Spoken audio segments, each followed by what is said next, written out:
How difficult is it to come out of the devil's iron grip on our lives? Is it similar to overcoming substance abuse, pornography, out-of-control gambling, or some other addiction? Is sin therefore also slavery to an addiction? Let's look at Exodus 7. What assignments did God give Moses and Aaron?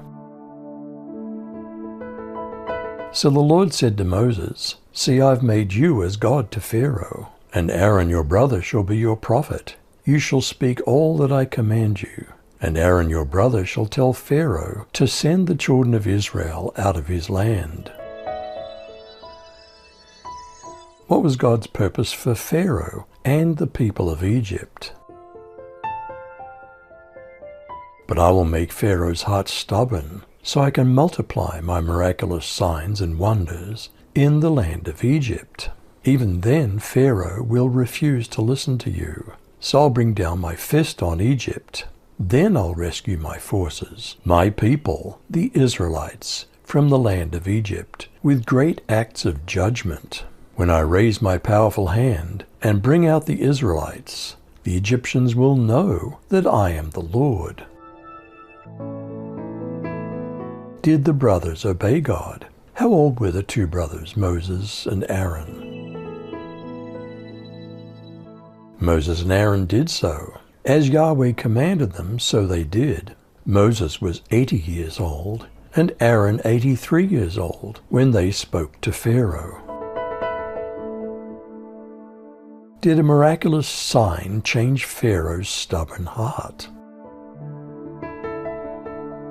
The Lord said to Moses and Aaron, "When Pharaoh says to you, 'Do one of your amazing acts,' then say to Aaron, 'Take your shepherd's rod and throw it down in front of Pharaoh, and it'll turn into a cobra.'"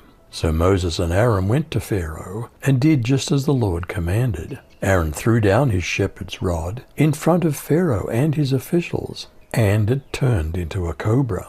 Then Pharaoh called together his wise men and wizards, and Egypt's religious experts did the same thing by using their secret knowledge. Each one threw down his rod, and they turned into cobras. But then Aaron's rod swallowed up each of their rods. However, Pharaoh remained stubborn. He wouldn't listen to them, just as the Lord had said. Did God have an even more impressive sign to show Pharaoh?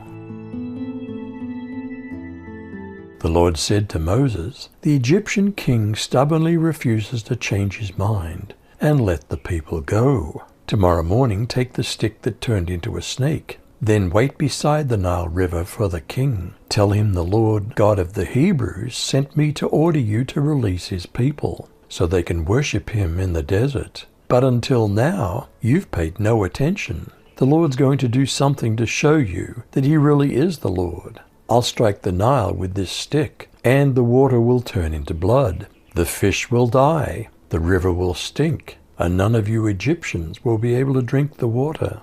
Moses then commanded Aaron to hold his stick over the water, and when he does, every drop of water in Egypt will turn into blood, including rivers, canals, ponds, and even the water in buckets and jars. Did this first plague change Pharaoh's stubborn heart? Moses and Aaron did as the Lord commanded. In the sight of Pharaoh and in the sight of his servants, he lifted up the staff and struck the water in the Nile, and all the water in the Nile turned into blood, and the fish in the Nile died, and the Nile stank, so that the Egyptians could not drink water from the Nile. There was blood throughout all the land of Egypt. But the magicians of Egypt did the same by their secret arts. So Pharaoh's heart remained hardened, and he wouldn't listen to them, as the Lord had said. Pharaoh turned and went into his house, and he didn't take even this to heart. And all the Egyptians dug along the Nile for water to drink, for they couldn't drink the water of the Nile. How long was the interval between this and the next event? 7 days passed after the Lord struck the Nile.